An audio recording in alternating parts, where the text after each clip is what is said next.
I'm Allison Parker, 36, and last year my life changed when I purchased a stunning Vermont estate after my divorce. As my first Thanksgiving as a single woman approached, I received a text from my sister-in-law Carol. "Sorry, Allison. It might be awkward if you join us this year since Jordan will be here with Brittany." Disinvited because my ex-husband was bringing his new girlfriend? I felt the sting of rejection wash over me, but it quickly transformed into determination. Little did they know, this rejection would lead to the most meaningful holiday of my life. Before I tell you how I turned this painful moment into something beautiful, drop a comment letting me know where you're watching from, and hit that subscribe button for more stories about turning life's lemons into the sweetest lemonade.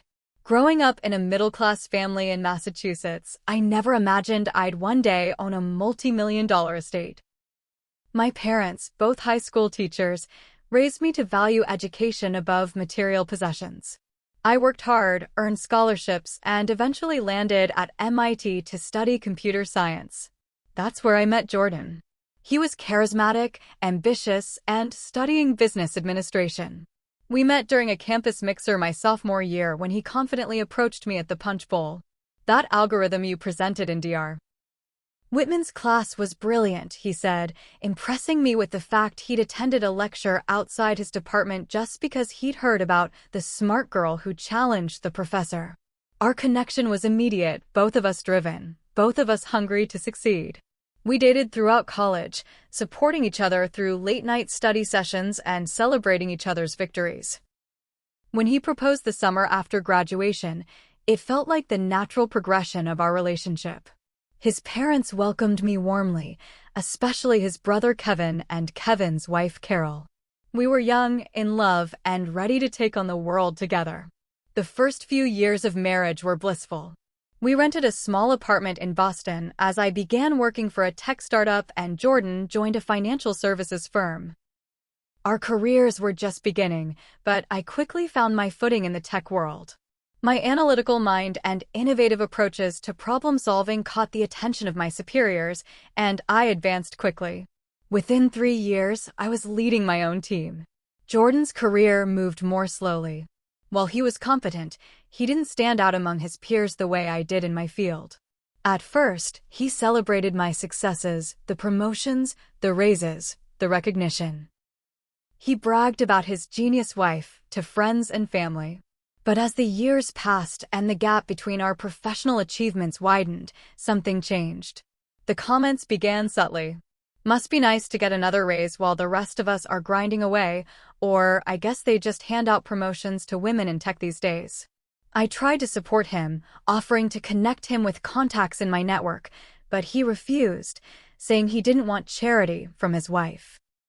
By our 7th anniversary, I had become a senior director at one of Boston's most successful tech firms, and our financial situation was comfortable enough that we purchased our first home, a beautiful colonial in a prestigious suburb. I paid for most of it, though we never explicitly discussed this fact. It hung between us, unspoken but ever-present. In our 10th year of marriage, I discovered Jordan had been having an affair with Brittany, a younger analyst at his firm. The betrayal cut deep, not just the infidelity, but the knowledge that while I'd been working late to secure our financial future, he'd been using our home to entertain her when I was away on business trips. The divorce was messy. Jordan claimed he deserved half of everything, including my stock options and bonuses, arguing he had supported my career by being an understanding husband. My lawyer, Diane, was brilliant and ensured the settlement was fair, but not without cost. I lost friends who took Jordan's side, believing his narrative that I was a cold, career-obsessed wife who had emasculated him. Most painfully, his family, people I had considered my own family for over a decade, sided completely with him despite his infidelity. His mother, Margaret, told me, "If you hadn't been so focused on your career, maybe you would have noticed your marriage was suffering." Kevin, my brother-in-law, was more sympathetic in private, but never stood up to his wife Carol, who had always been slightly competitive with me and now had the perfect excuse to exclude me. 9 months after the divorce was finalized, I made a decision that surprised everyone, including myself. I purchased a historic estate in Vermont, 5,800 square feet of stunning architecture nestled on 20 acres with breathtaking mountain views. The $2 million price tag raised eyebrows, but after years of saving and investing wisely, I could afford it comfortably. The real estate agent, Samantha, had shown me 15 properties before this one, but the moment I walked through the grand entryway with its sweeping staircase, I knew this would be my sanctuary. The house needed work. The previous owners had maintained the historic charm, but neglected modern updates.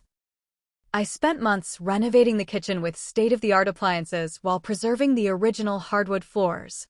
The 5 bedrooms were each given their own personality: a writer's retreat with built-in bookshelves, a calming blue sanctuary for peaceful sleep, a bright yellow guest room that caught the morning sun.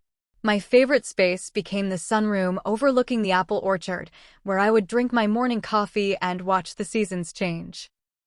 Throughout the renovation process, I tried to maintain connections with Jordan's family, especially my niece Emma and nephew Lucas. I sent them birthday gifts and messaged them regularly, despite Carol's increasingly cold responses to my attempts to arrange visits. The children were teenagers now. Emma was 16 and Lucas 14, and I missed watching them grow up. 2 months before Thanksgiving, I received a promotion to Chief Technology Officer at my company. It was a significant achievement, and the announcement made several industry publications. I knew Jordan had seen the news when he sent me a text that simply said, "Congratulations. I hope it makes you happy." The passive-aggressive subtext was clear. With my beautiful home finally renovated and my career at an all-time high, I had envisioned hosting Thanksgiving for the first time. The dining room could easily seat 20 people at the antique mahogany table I had carefully restored. The kitchen was a chef's dream with double ovens and a 6-burner gas range. I had even hired a local landscaper to create a stunning fall display for the front entrance, with heirloom pumpkins and cornstalks framing the historic blue door. I had it all, except the family I had once thought would be forever mine. Carol's text arrived on a Tuesday morning, just 9 days before Thanksgiving. I was in the middle of a video conference when my phone lit up with her message. "Sorry, Allison. It might be awkward if you join us this year since Jordan will be here with Brittany. I'm sure you understand. Maybe we can do Christmas instead? The kids miss you." I stared at those words throughout my entire meeting, barely registering what my colleagues were discussing. The professional mask I had perfected over years in the corporate world allowed me to nod and contribute appropriately, but inside, a storm was brewing. As soon as the meeting ended, I read the message again, analyzing every word. It might be awkward, not for her, certainly, but she was assuming it would be for me. "I'm sure you understand," a presumption that I would accept this exclusion without protest. "Maybe we can do Christmas instead?" An empty promise to soften the blow. "The kids miss you," the knife twist, reminding me of the relationships I was losing access to. I took 3 deep breaths before calling her, determined to remain calm and rational. Carol answered on the 4th ring, her voice overly bright. "Allison, I was just about to call you back." "I got your text," I said, keeping my tone neutral. "I have to say, I'm surprised. We've been planning this for months." Carol sighed dramatically. "I know, and I feel terrible, but Jordan only confirmed yesterday that he's bringing Brittany, and you know how things have been between you two. I'm just trying to avoid any holiday drama." "Have you considered that by disinviting me, you're actually creating drama?" I asked. "Jordan is the one who had the affair. If anyone should feel awkward, it's him." "Well," she hesitated, "there's something else. Brittany is pregnant. They're going to announce it at Thanksgiving, and Kevin and I thought it might be too painful for you to be there for that." The revelation hit me like a physical blow. Jordan and I had discussed having children, but he had always said he wasn't ready. Now, less than a year after our divorce, he was starting a family with someone else. "Did Jordan ask you to disinvite me?" I pressed. Her silence was answer enough. "He did, didn't he? And you agreed." My voice remained steady, but my free hand had curled into a fist. "He said it would be uncomfortable for everyone," Carol finally admitted.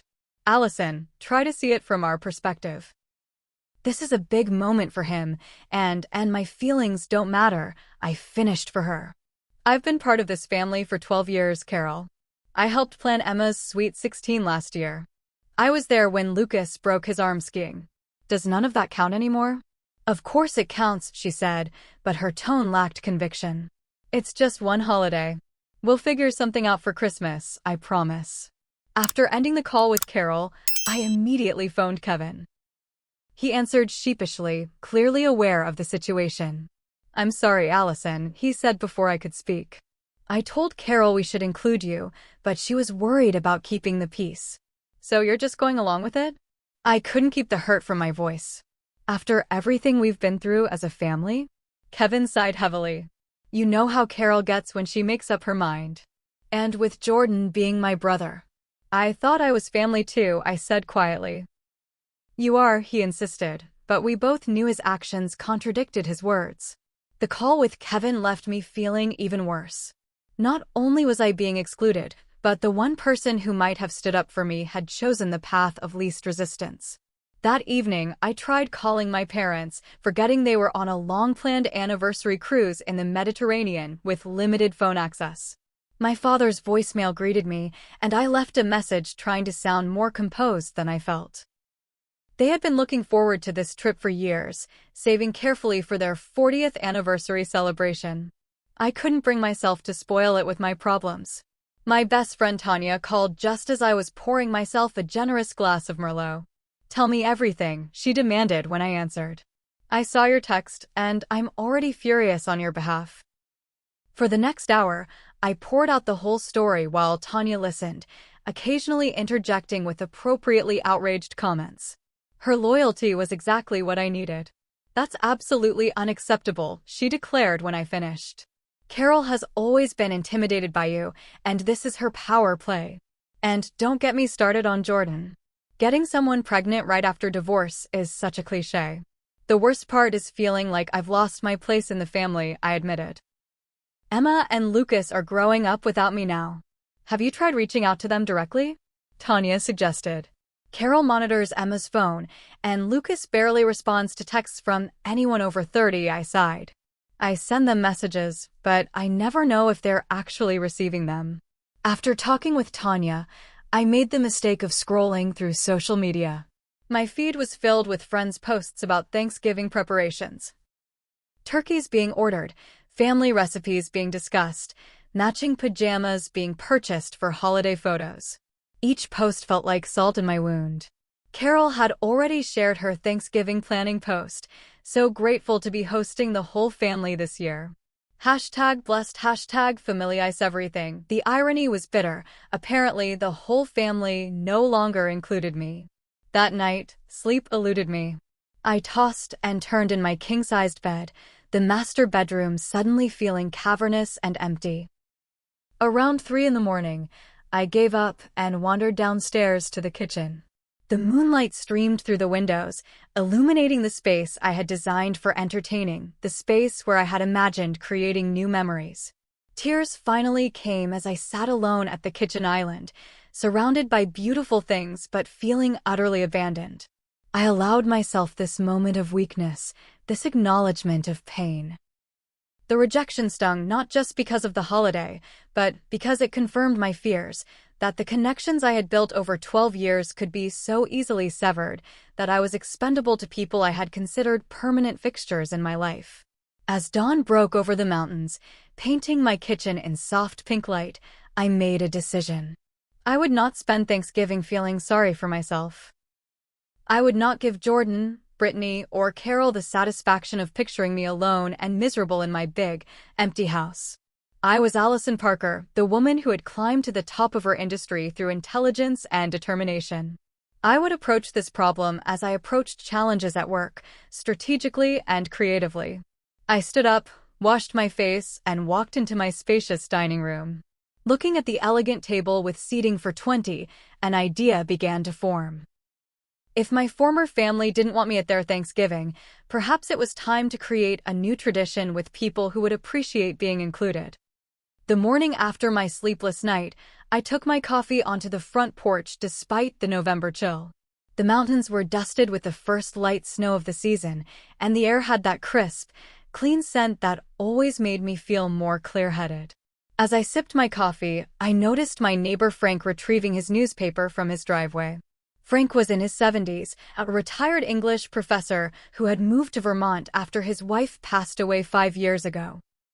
We had developed a friendly rapport since I'd purchased my estate, occasionally sharing gardening tips or discussing books.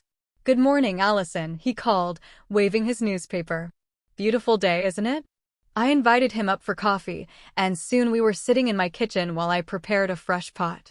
"Any plans for Thanksgiving?" I asked casually, setting a mug in front of him. Frank shook his head. "Not this year. My daughter's family is visiting her in-laws in Arizona. I'll probably just heat up a turkey pot pie and watch the parade." His words resonated with my own situation, and suddenly I was sharing everything: the disinvitation, Jordan's new girlfriend, the pregnancy announcement. Frank listened attentively, his kind eyes conveying understanding without pity. "You know," he said thoughtfully after I finished, "when Margaret passed, holidays were the hardest. All those empty chairs. But the worst Thanksgiving was when I tried to pretend it wasn't happening, just worked straight through the day like it was any other Thursday. The second worst was when I accepted my colleague's invitation out of desperation and spent the day making awkward small talk with strangers." "So, what was the best one?" I asked. Frank smiled. "The year I volunteered at the community center. Being around others who were also missing someone or somewhere else, there was something honest about it. We weren't pretending everything was perfect. We were just grateful for the company." After Frank left, his words stayed with me. I looked up the local homeless shelter, wondering if they needed volunteers, only to learn they were already overbooked with helpers for Thanksgiving Day. "We actually have more volunteers than we can use on the holiday itself," explained the coordinator, Beth. "What we really need is help the rest of the year. But if you're looking to contribute on Thanksgiving, we have several families who won't fit in our dining room this year. We've been trying to find places that might host a few people." That conversation planted a seed. I spent the next hour researching Orphan Thanksgiving online, reading stories about people who created holiday gatherings for those without family nearby or those estranged from relatives. Some were small potluck dinners in studio apartments, others elaborate affairs in community spaces. With each story I read, my vision became clearer. I had a massive house with multiple living areas, a dining room that could seat 20, and a newly renovated gourmet kitchen. I had the financial resources to provide a beautiful meal. Most importantly, I had a genuine desire to create something meaningful from my disappointment. Before I could overthink it, I created a social media post. "Thanksgiving update, plans changed, and I now have a beautiful Vermont estate with nobody to share it with. If you're alone for the holiday, unable to travel to family, or simply looking for a warm, welcoming place to celebrate, I'm hosting an everyone's welcome dinner. Great food, no drama, new friends.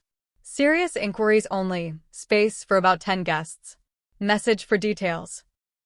Hashtag found family Thanksgiving, hashtag Vermont hospitality."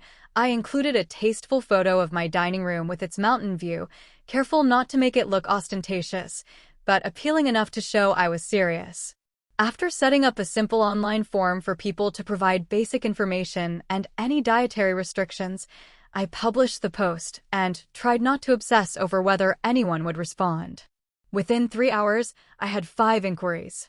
By nightfall, 15. When I woke up the next morning, the number had swelled to 32. The post had been shared in local community groups and even caught the attention of a small Vermont news site that featured it in their Good News section. I sat at my kitchen island, staring at the spreadsheet of respondents, feeling simultaneously overwhelmed and exhilarated. There were more people than I had anticipated, with backgrounds more diverse than I could have imagined. Nancy and Hank, a retired couple in their 70s whose adult son had died last year, making family holidays unbearable for them.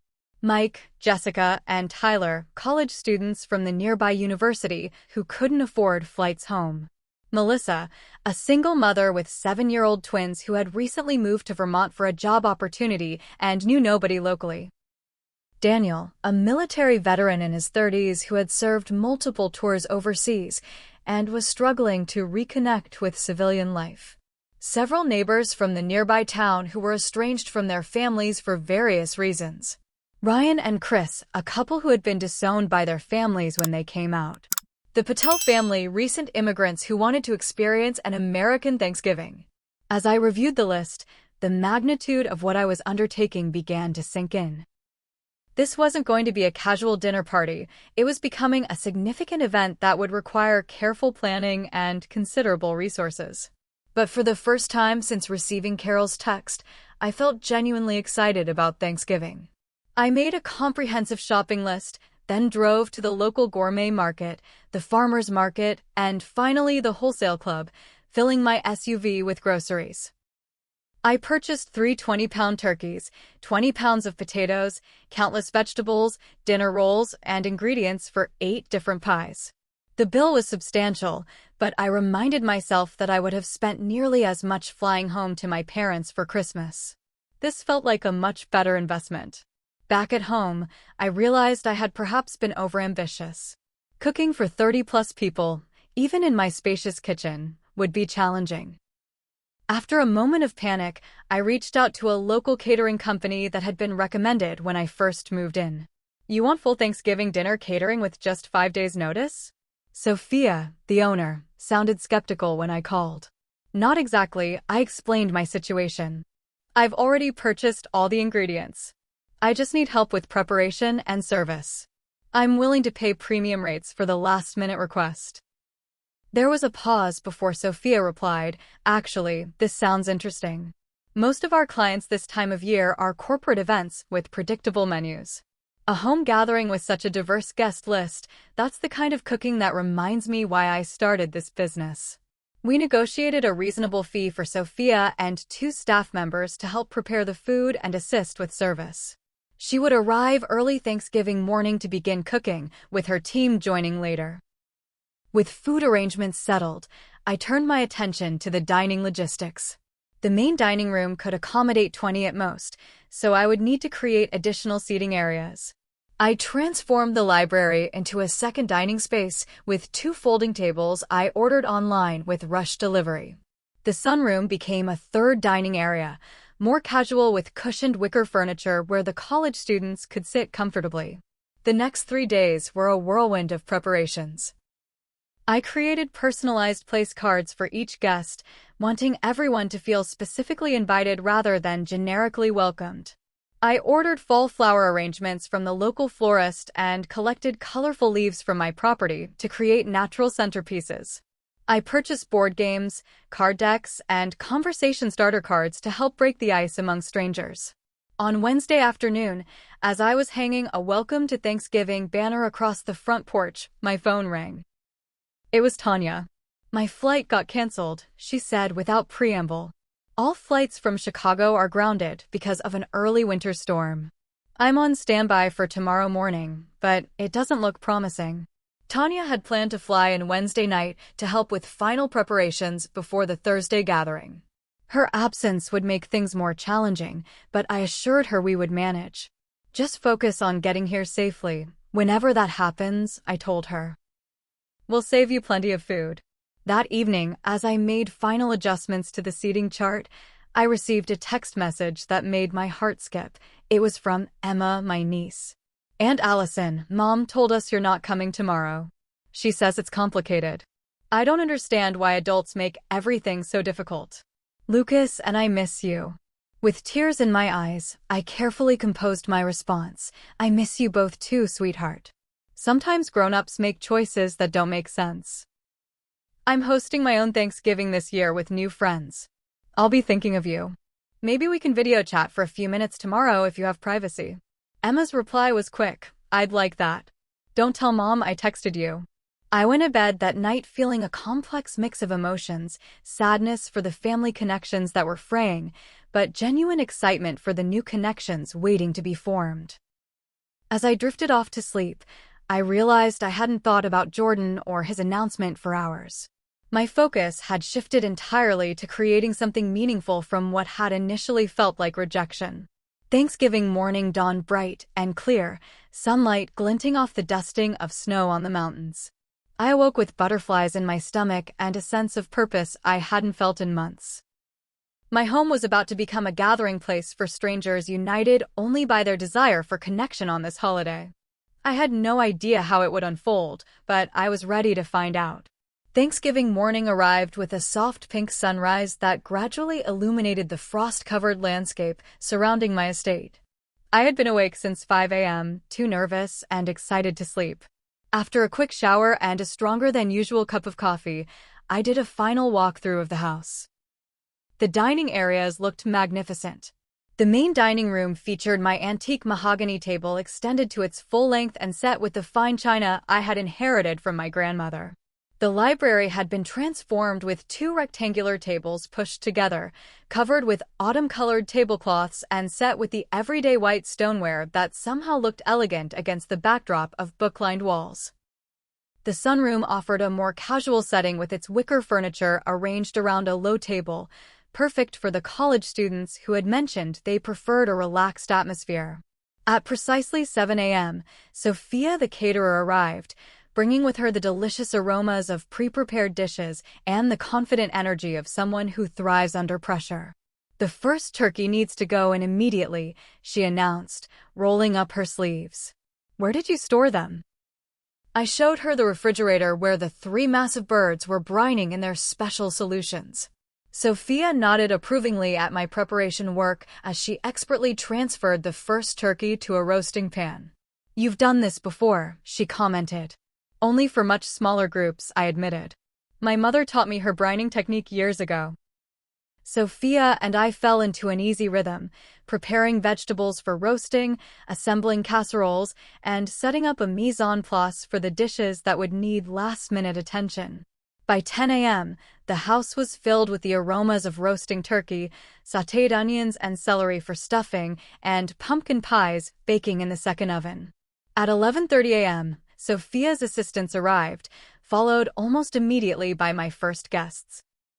Nancy and Hank, the elderly couple who had lost their son, stood hesitantly on my front porch when I opened the door.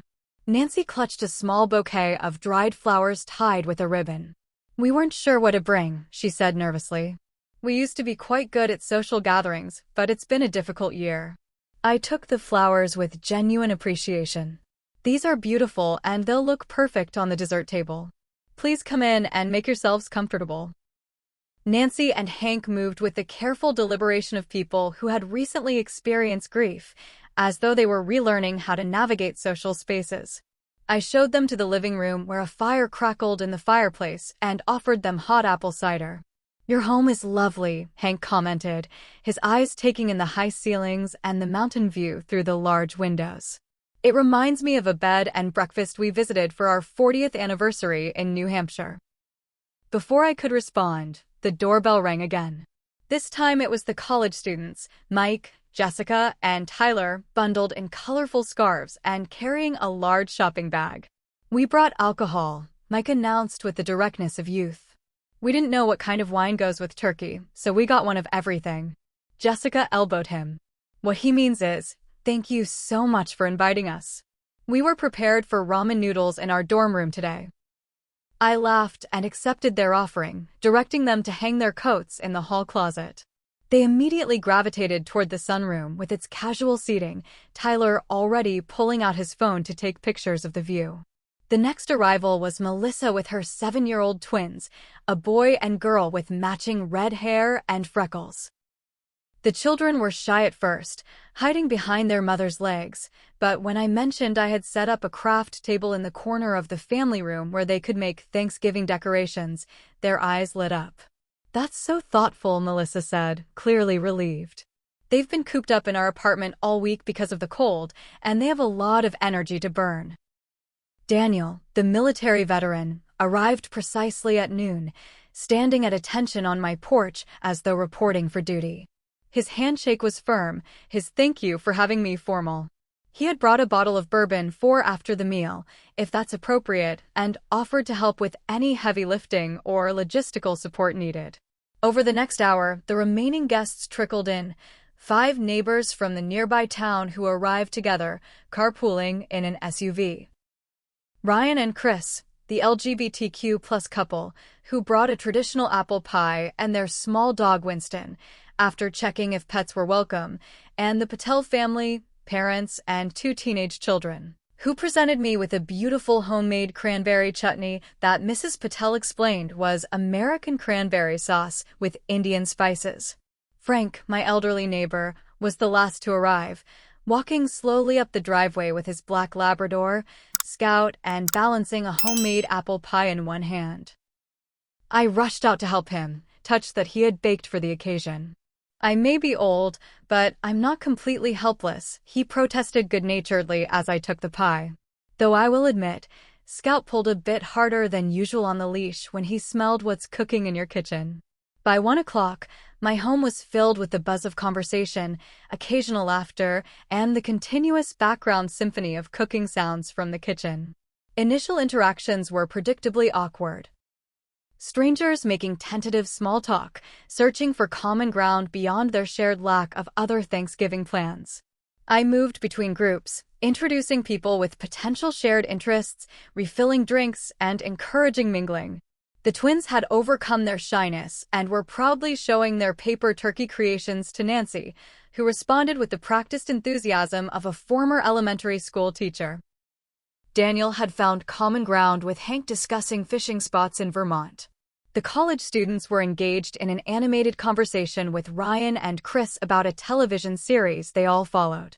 Just as I was about to announce that appetizers would be served soon, my phone vibrated with a FaceTime call from Emma. I slipped into my study for privacy and answered immediately. Aunt Allison. Emma's face appeared on screen, with Lucas peering over her shoulder. They were clearly hiding in a bathroom, speaking in hushed tones. We only have a minute. Mom thinks we're washing up before dinner.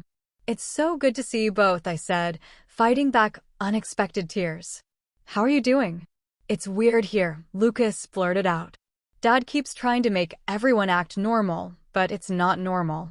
His girlfriend talks really loud and laughs at everything. Emma rolled her eyes. She's trying too hard. And Mom's stress cleaning everything while pretending she's fine. We miss you.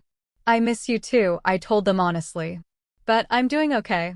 I have a house full of guests right now, people who didn't have anywhere else to go for Thanksgiving. That's actually really cool, Emma said, sounding impressed. Way better than this awkward disaster.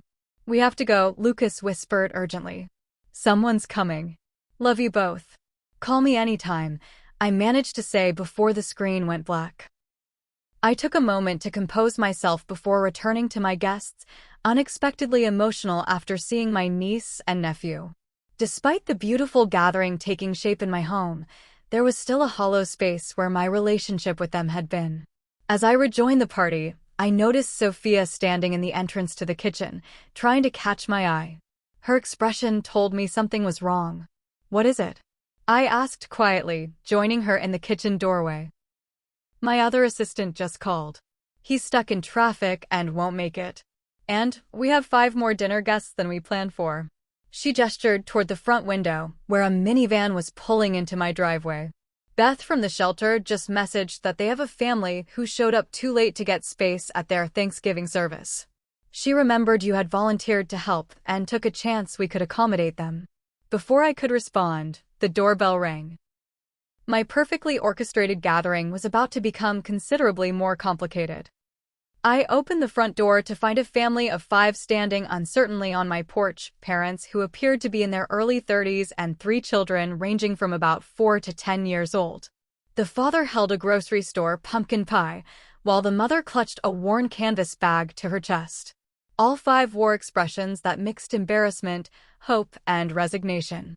Hi, I'm James, and this is my wife Laura, the father introduced himself hesitantly. Beth from the community center gave us your address. She said you might have room for us at your Thanksgiving dinner? We understand if it's too last minute. The youngest child, a little girl with dark pigtails, looked up at me with wide eyes. We brought pie, she announced solemnly. Any hesitation I might have felt evaporated instantly. You're absolutely welcome, I assured them, stepping back to invite them inside. We have plenty of food and plenty of space. As I helped the family with their coats, Sophia approached me with a concerned expression. We'll need to rearrange the seating and stretch the side dishes, she whispered. It's manageable, but her words were cut off by a sudden, startling sound, the smoke detector blaring from the kitchen, followed by the distinctive pop of a power surge. In an instant, the lights went out, plunging the interior rooms of the house into semi-darkness. What just happened? I asked, more to myself than anyone else. Daniel, the veteran, was already moving toward the kitchen. Smells like an electrical issue, he called over his shoulder. You might want to check your circuit breaker. I hurried after him, finding the kitchen filled with a thin haze of smoke. One of Sophia's assistants stood frozen beside the oven, a half-cooked turkey on the floor in front of her. I was transferring it to the second oven when the power went out, she explained shakily. I dropped it when the lights died. Sophia was already on her knees, assessing the fallen turkey. It's salvageable, she announced. The foil protected it from the floor. But we need power to continue cooking. I grabbed a flashlight from a drawer and made my way to the utility room, where I found the circuit breaker panel. Several switches had flipped. When I attempted to reset them, they immediately snapped back to the off position. That's not good, Frank said from behind me, having followed with his own flashlight. Sounds like you might have a serious electrical problem. Returning to the increasingly chaotic kitchen, I found Sophia organizing an impromptu crisis response. We have one turkey fully cooked and sliced, she was explaining to her staff. The second is 3/4 done and can be finished on the gas grill if necessary. The third is the one that fell, which we'll need to thoroughly clean and cook somehow. The gravity of the situation was sinking in. I had 35 people in my home, a partially prepared Thanksgiving dinner, and no electricity. Through the windows, I could see snow beginning to fall heavily, much earlier and more intensely than the forecast had predicted. Everyone, may I have your attention, please? I called, stepping into the main living room where most guests had gathered, drawn by the commotion. We're experiencing a power outage. I'm going to call the electric company, but in the meantime, we have flashlights and candles. This house has a backup generator, but it appears to be malfunctioning. The faces looking back at me showed varying degrees of concern, but no one seemed panicked. Daniel stepped forward. I worked as an electrician before and after my military service, he offered. I'd be happy to take a look at your generator. And I have some tools in my truck that might help. I was a contractor for 30 years, added Hank, Nancy's husband. I can assist if needed. Their willingness to help steadied me. Thank you both. The generator is in the shed behind the garage. As Daniel and Hank donned coats and headed outside, I organized the remaining guests into task groups. The college students were assigned to collect all available candles and set them up safely throughout the house. Nancy and several of the neighbors began moving food from the electric refrigerator to coolers that could be placed on the snow-covered porch. Melissa and her twins were put in charge of gathering extra blankets from the linen closets in case the house began to cool without heat. Just as these efforts were underway, a sharp cracking sound came from the kitchen, followed by a splash and Sophia's surprised shout. I rushed to find water pouring from beneath the sink cabinet, rapidly spreading across the kitchen floor. A pipe burst, Sophia explained, trying unsuccessfully to contain the water with dish towels. The temperature dropped so quickly when the heat went off. The situation was deteriorating by the minute. No electricity, a burst water pipe, snow intensifying outside, and a house full of hungry guests expecting a traditional Thanksgiving dinner. I felt a moment of pure panic, wondering if Carol's cold text message had somehow cursed my alternative Thanksgiving plans. Frank appeared at my side, calmly assessing the water situation. You need to shut off the water main, he said. It should be in the basement or possibly the utility room. I know where it is, I replied, grateful for his steady presence. But I don't know if I can turn it myself. It's an old valve. I'll help, offered Ryan, rolling up his sleeves. I deal with stubborn equipment at the hospital all the time. As Ryan and I headed toward the basement stairs, the doorbell rang yet again. Who else could possibly be arriving? I wondered, diverting to answer it. Standing on the porch, covered in fresh snow, was a plumber in overalls. Frank called me, he explained, stomping snow from his boots. I'm Joe. Live just down the road from him. Said you've got a pipe emergency? The coincidence seemed too perfect to be true. You're working on Thanksgiving? I asked incredulously. Joe shrugged. My wife and kids are at her mother's in Burlington. I was just watching football alone. Besides, Frank's a good neighbor. Helped me out plenty of times. I could have hugged him. Instead, I quickly led him to the kitchen where the water situation was worsening. As Joe tackled the burst pipe, my phone rang. It was Tanya. I'm at the airport, she shouted over background noise. They found me a seat on the last flight out before they closed the runways. I'll be there in about 3 hours, weather permitting. How's everything going? I laughed somewhat hysterically. Oh, just a small power outage, burst water pipe, and 5 extra guests. Nothing we can't handle. Hang in there, she encouraged. I'm bringing reinforcements, extra food, wine, and my portable phone charger with a full battery. As I ended the call with Tanya, Daniel and Hank returned from their expedition to the generator, both looking grim. The good news is we know what's wrong, Daniel reported. The bad news is the control board is fried. No way to fix it today. But, Hank added, we found something else that might help. You have a large wood-burning fireplace in the main living room and another in the library. If we can get those going strong, we can at least keep those rooms warm. I nodded gratefully. There's plenty of seasoned firewood stacked on the side porch. And what about cooking? Any ideas? Daniel thought for a moment. The gas grill outside for the turkey. The fireplace could handle pots for sides. And he reached into his pocket and pulled out a small camping stove. I always keep emergency equipment in my truck. This can handle a couple of dishes. With renewed determination, we reorganized our approach. The living room and library became our base of operations, with furniture pushed back to create a communal space centered around the fireplaces. Cooking responsibilities were reassigned based on our limited capabilities. Amidst this chaos, I noticed the Patel family had quietly set up an assembly line in a corner of the dining room, using candles to warm what looked like modified cooking vessels. We are accustomed to cooking during power outages in our village back home, Mr. Patel explained when I approached. Mrs. Patel has adapted her mother's methods for your American dishes. Indeed, Mrs. Patel was expertly managing to cook cranberry sauce using a system involving candles and a small metal apparatus they had apparently brought with them. Their teenage children were preparing vegetables with practiced efficiency. The college students returned from their candle hunt with not only every candle from my house, but also several battery-powered lanterns. We found these in your emergency kit in the garage, Tyler explained. Hope it's okay we borrowed them. Melissa's twins, initially frightened by the power outage, had been transformed by Nancy into official light managers, solemnly responsible for ensuring each room had adequate illumination.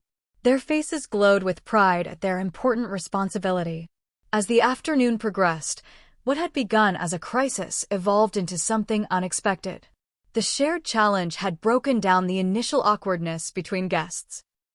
People who had been strangers hours before were now working together with the easy coordination of old friends.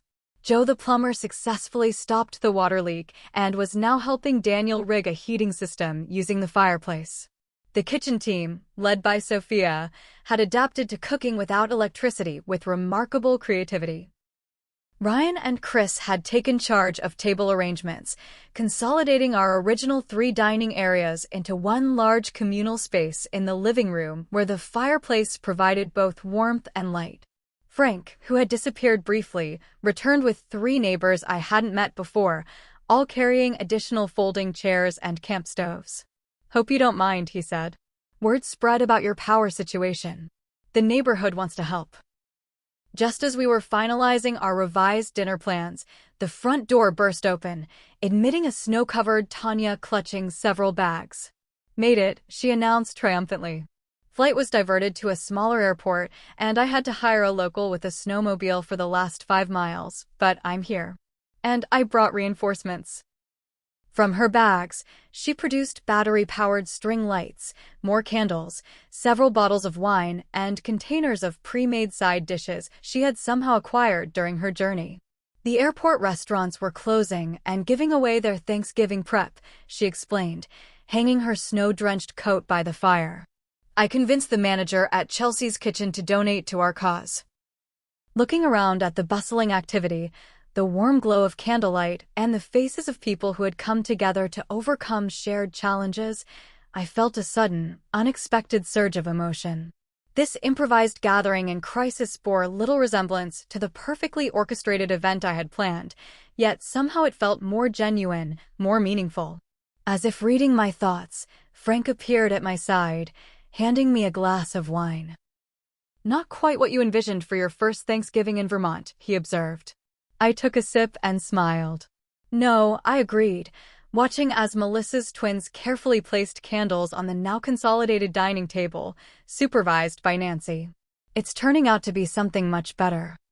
As darkness fell outside, transforming the snowstorm into a canvas of swirling white against the black night, the interior of my home took on a magical quality.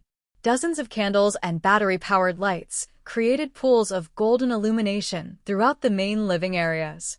The crackling fires in both fireplaces cast dancing shadows on the walls and radiated welcome heat that kept the November chill at bay.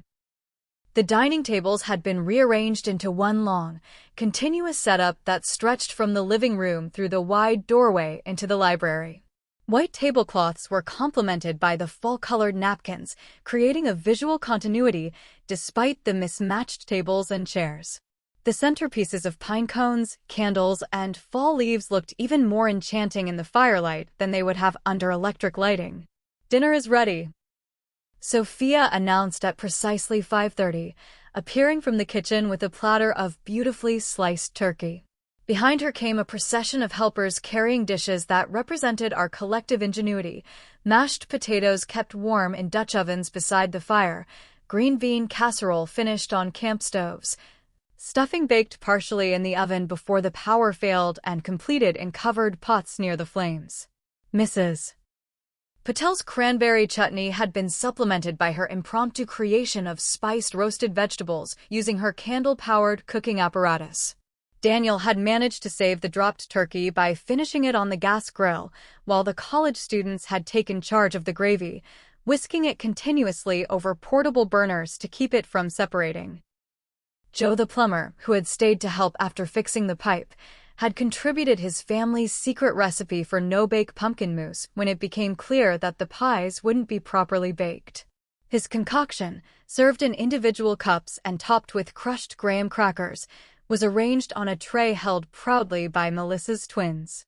As everyone found their places at the long table, place cards having been rearranged by Ryan and Chris to account for our consolidated seating, I stood at the head, momentarily overwhelmed by the scene before me. 35 faces looked back expectantly, illuminated by candlelight, expressions open and relaxed in a way they hadn't been when they first arrived. "Before we eat," I began, my voice steadier than I expected, "I'd like to thank you all, not just for coming today, but for turning what could have been a disaster into something quite extraordinary. When I planned this gathering, I never imagined we'd end up cooking by firelight or melting snow for dishwater." This earned appreciative laughter. But I also never imagined how meaningful it would be to face those challenges together. I raised my wine glass. "To new friends and unexpected blessings." "To new friends," they echoed, glasses and cups rising around the table. As platters and bowls began circulating, the initial quiet focus on serving food gradually gave way to conversation. I found myself seated between Frank and Nancy, with Hank across from us. The relaxed intimacy created by our shared crisis management had dissolved the polite barriers that typically separate strangers at such gatherings. "I was thinking," Nancy said as she carefully cut her turkey, "this reminds me of Thanksgivings when I was a child in Maine.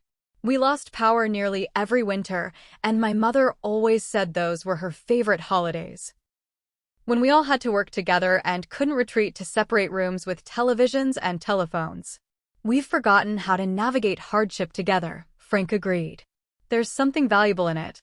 After the initial hunger had been satisfied and plates were being refilled more selectively, Daniel gently tapped his glass with a spoon, drawing everyone's attention. "I'd like to propose something, if that's all right," he said, his military bearing softened by the candlelight. "In my family, we had a tradition of sharing something we're grateful for along with a story that shaped us. Would anyone mind if we did something similar?" No pressure to participate. The suggestion was met with murmurs of approval. Daniel nodded and continued. "I'll start, if that's okay." He took a deep breath.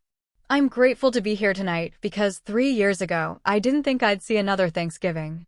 My third tour in Afghanistan ended badly. IED explosion, 3 months in a military hospital, and a medical discharge." He gestured to his left leg. "Titanium from the knee down." But the physical recovery wasn't the hardest part. Coming home to a country that had continued without me, where people complained about trivial things while I was still seeing my buddies' faces in my dreams. I isolated myself, pushed everyone away. The table had gone completely quiet, all eyes on Daniel as he continued. "Last Thanksgiving, I was alone in my apartment with a bottle of bourbon, in a pretty dark place. My neighbor called the Veterans Crisis Line when she heard things breaking. That intervention saved my life.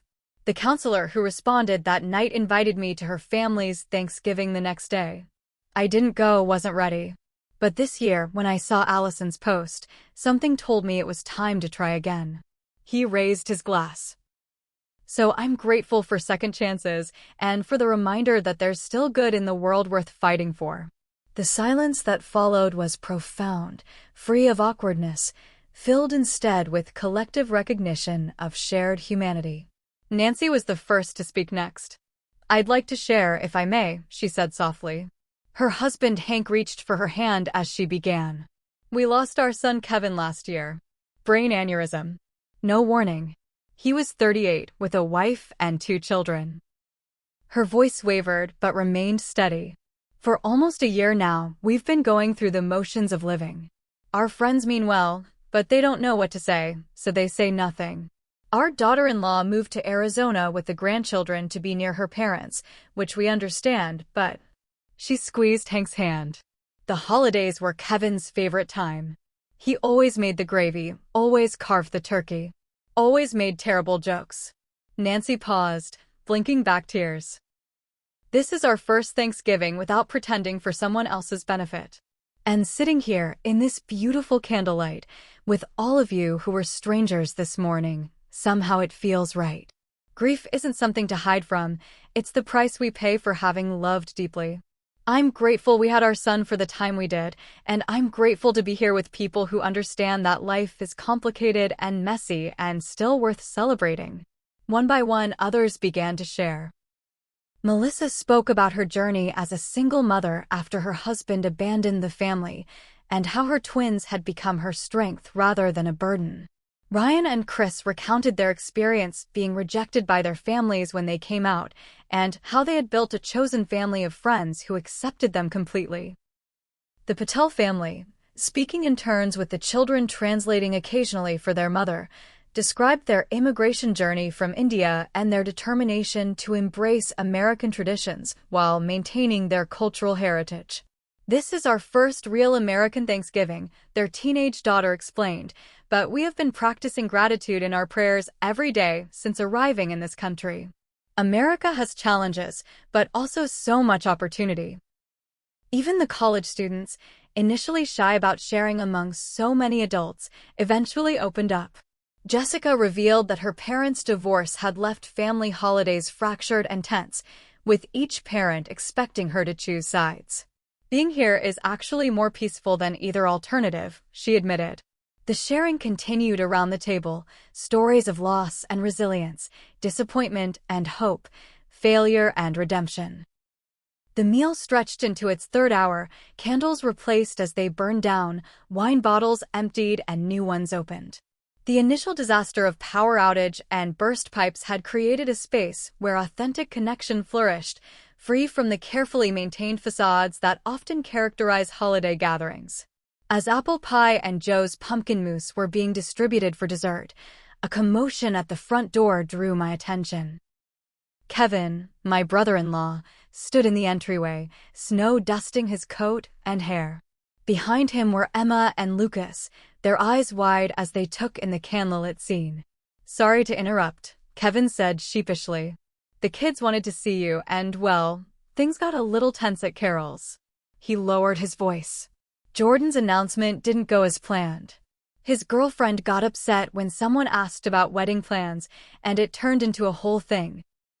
The kids were miserable, so I offered to bring them here for dessert. "I hope that's okay." Emma rushed forward to hug me. "Your Thanksgiving looks way better than ours," she whispered. "Is that really a dog wearing a bandana?" She pointed to Winston, who had indeed been dressed in a small Thanksgiving-themed bandana by Ryan and Chris. "Come in, all of you," I said, motioning them inside.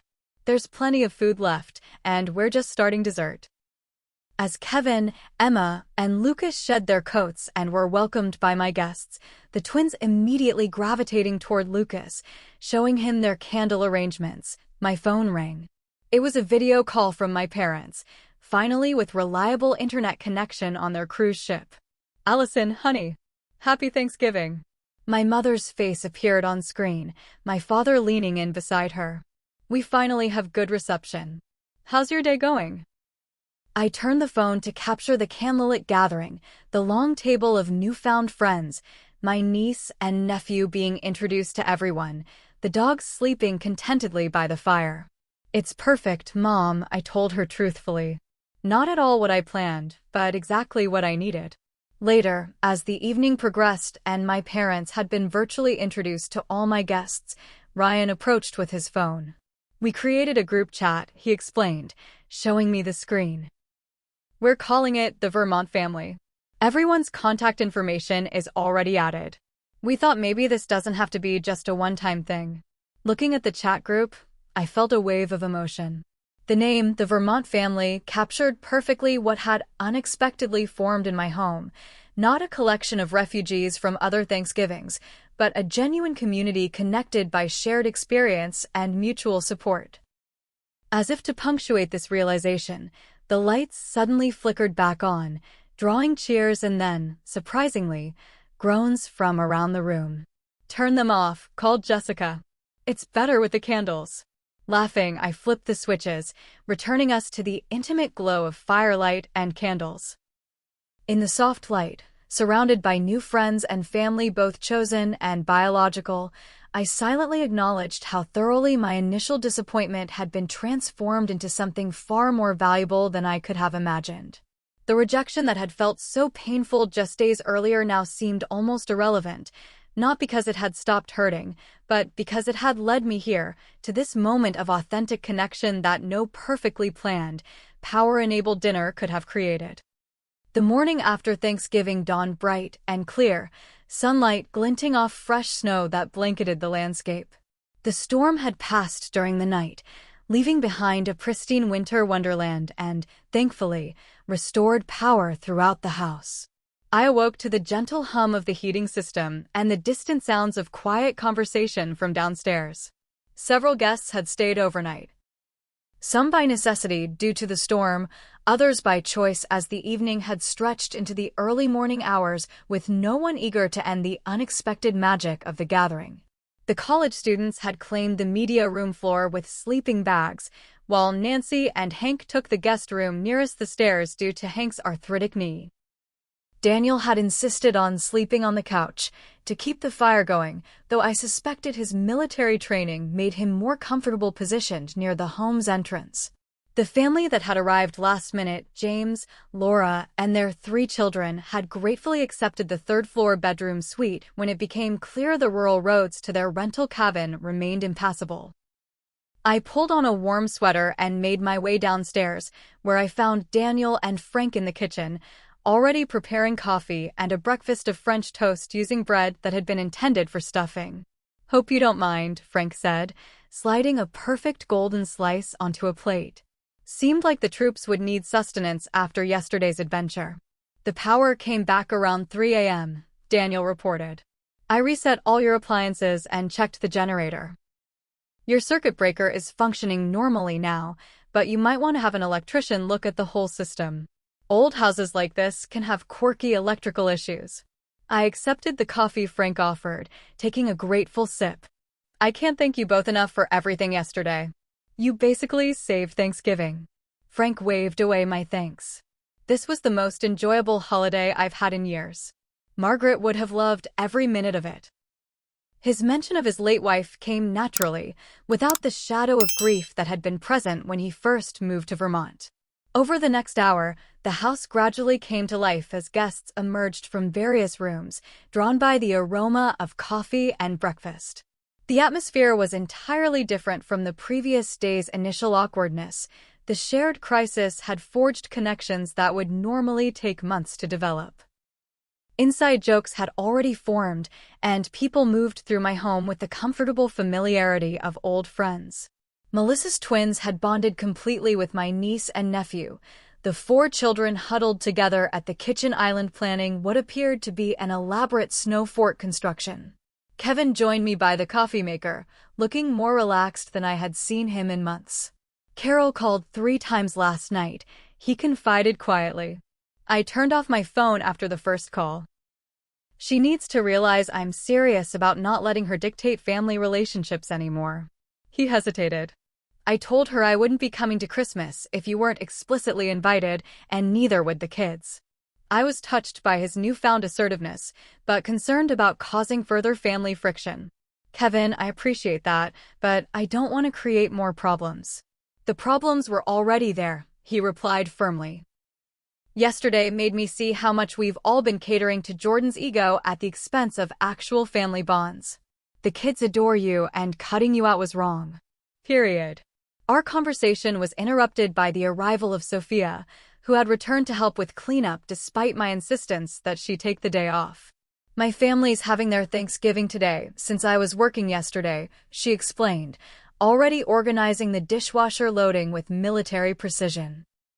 But I wanted to make sure everything was properly put away first. Professional pride. As the morning progressed, guests began reluctantly preparing to depart. Each goodbye felt significant, unlike the perfunctory farewells that typically end social gatherings. Nancy hugged me tightly, whispering, "You've given us our first holiday joy since losing Kevin. I can never thank you enough." Ryan and Chris exchanged contact information with nearly everyone, promising to host a holiday movie night at their apartment in December. Chosen family is still family, Chris said as they bundled Winston into his doggy sweater for the journey home. The college students left with containers of leftovers that would feed them for days, and Daniel departed with a standing invitation to use my woodshop in the detached garage whenever he wanted. His therapist had suggested woodworking as a meditative practice to help manage his PTSD. Even Joe the plumber had been folded into our impromptu community, leaving with Nancy's recipe for cranberry bread and a promise to check my pipes again before the next cold snap. By early afternoon, only Kevin and the children remained, reluctant to return to what Kevin described as the aftermath at Carol's house. We were playing a board game in the living room when my phone chimed with a text message from Carol herself. "Can we talk?" In person, it read simply. Kevin saw the message and raised an eyebrow. "You don't have to," he said. "I know," I replied. "But maybe it's time." Carol arrived 30 minutes later, visibly nervous as she stood on my porch. The children had been sworn to secrecy about her visit, hiding upstairs with a movie while Kevin remained in the living room, available if needed but giving us space to talk. "Your home is beautiful," Carol said as I led her into the kitchen, where we could speak privately. "I've never actually seen it before." "You've never asked to visit," I pointed out, keeping my tone neutral as I offered her tea. Carol accepted the mug, wrapping her hands around it as though seeking warmth, despite the now-functioning heating system. "I owe you an apology," she said after a long moment. "Several, actually." I waited, giving her space to continue. "I shouldn't have disinvited you from Thanksgiving, especially not by text. That was cowardly." She stared into her tea. "The truth is, I've always felt a bit intimidated by you, your career success, your confidence. When Jordan started dating Brittany, she and I just connected in a way you and I never did. She's more like me." "Less threatening," I suggested gently. Carol nodded, acknowledging the truth in my assessment. When Jordan asked me to uninvite you, it was easier to go along with it than to stand up to him. But Kevin was right to be angry. Family shouldn't work that way. She looked up at me directly. I am sorry, Allison. Truly. What changed? I asked, genuinely curious. Yesterday was a disaster, she admitted. Brittany got upset when my mother asked about wedding plans, and it turned out she and Jordan haven't actually discussed marriage at all, despite the baby. They had a huge fight. Jordan stormed out, and Brittany spent 2 hours crying in my bathroom. When Kevin took the kids and left too, she shook her head. I realized I'd helped create this mess by always taking Jordan's side, even when he was wrong. Our conversation continued for nearly an hour, moving from the kitchen to the living room where Kevin eventually joined us. There were no miraculous transformations or dramatic promises, but there was honest communication and a tentative path forward. Before Carol left, she asked hesitantly, "Would you consider joining us for Christmas Eve? The traditional family dinner. My mother specifically asked that I make sure you're included." "I'd like that," I replied sincerely. After Kevin, Carol, and the children had gone, I found myself alone in my house for the first time in 24 hours. The silence felt strange after so much activity, but not as empty as I had feared. My phone buzzed consistently with messages from the newly formed group chat, photos of everyone's safe arrivals home. Thanks for the hospitality. Inside jokes about candle wax and fireplace cooking. Tanya, who had left early that morning to catch her rescheduled flight, sent a private message. "You know what this means, right? You're stuck hosting every year now. They'll all come back. You've created a tradition." The thought didn't intimidate me as it might have just days earlier. Instead, I found myself already making mental notes about improvements for next year, more battery-powered lanterns, perhaps a backup generator service contract, definitely more vegetarian options. That evening, as I curled up in my window seat watching the sunset paint the snow-covered mountains in shades of pink and gold, my phone rang. It was Jordan. For a moment, I considered letting it go to voicemail, but something prompted me to answer. "Allison," he began, his voice carrying the forced casualness he always adopted when uncomfortable. "I heard you had quite the Thanksgiving adventure." "News travels fast," I replied. "Carol told me." "Look, I just wanted to say." He hesitated. "I'm sorry about how things worked out. With us and with Thanksgiving. I shouldn't have asked Carol to disinvite you." The apology surprised me, not because Jordan was incapable of apologizing, but because he rarely did so without agenda. "Thank you for saying that," I said simply. "Brittany's pregnancy wasn't planned," he continued, answering a question I hadn't asked. "We're figuring things out. It's complicated." "Life usually is," I responded, finding that the news no longer carried the sting it had just days ago. After ending the call, I realized I felt no desire to analyze the conversation or search for hidden meanings in Jordan's words. His life choices, his new relationship, these were no longer central to my story. They were merely adjacent chapters in a book I had finished reading. Over the following weeks, the connections formed during our improvised Thanksgiving gathering continued to deepen. Nancy and Hank began regularly babysitting Melissa's twins, giving her much-needed time for self-care and job interviews. Daniel started using my workshop on weekends, creating beautiful handcrafted cutting boards that Ryan and Chris helped him sell at the local farmers market. The college students adopted Frank as a surrogate grandfather, shoveling his driveway after snowstorms and helping digitize his collection of old photographs in exchange for his renowned apple pies and life advice. The Patel family invited several of us to their home to celebrate Diwali, beginning yet another tradition of cultural exchange and celebration. When December arrived, I realized my social calendar was fuller than it had been in years. My home, which I had once viewed primarily as a sanctuary from the pain of divorce, had transformed into a hub of community and connection. The rooms that had seemed too large and empty now regularly echoed with conversation and laughter. For Christmas, I received a special delivery, a handcrafted photo album from Nancy and Hank. Inside were dozens of candid photographs from Thanksgiving, capturing moments I hadn't even realized were being documented. Daniel and the twins constructing a turkey out of pine cones by candlelight, Frank teaching Jessica how to properly stoke a fire, the Patel family demonstrating their candle cooking technique to an attentive audience, me, head thrown back in laughter, surrounded by people who had been strangers just hours before. On the final page was a group photo someone had taken just before dessert, all 35 of us crowded together in the firelight. Beneath it, Nancy had written, "Family isn't always here born to, sometimes it's who you find when the lights go out." I placed the album on my coffee table, next to the framed photographs of my parents and biological family members. Together, they told the complete story of who I was and who I was becoming. When January brought another major snowstorm, I didn't hesitate to post in our group chat, inviting everyone to a snow day sanctuary at the estate. Within hours, my home was again filled with now familiar faces, each bringing food, games, or simply their presence to share. As I watched Ryan teaching the twins to make snow angels in the front yard, with Frank and Daniel debating the optimal hot chocolate recipe in the kitchen, I reflected on how thoroughly my perspective had shifted. The rejection that had initially felt so painful had led to a richness of connection I might never have discovered otherwise.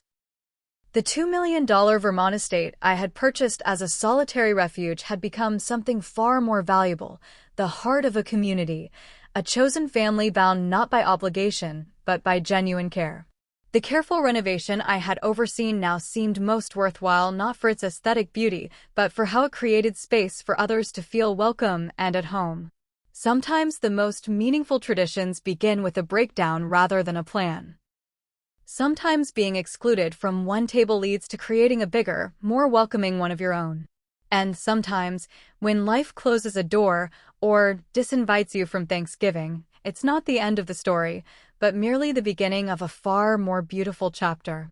So if you're feeling excluded or rejected this holiday season, remember my story. Your own $2 million Vermont estate is optional. What matters is opening your heart to new possibilities and unexpected connections. They're out there waiting for you, perhaps just a power outage away from becoming your chosen family. Have you ever experienced a holiday disaster that turned into something wonderful? Or created your own found family traditions? Share your stories in the comments below, and don't forget to like and subscribe for more tales of turning life's disappointments into unexpected blessings. Thank you for spending this time with me, and remember, sometimes the best family traditions are the ones we create ourselves.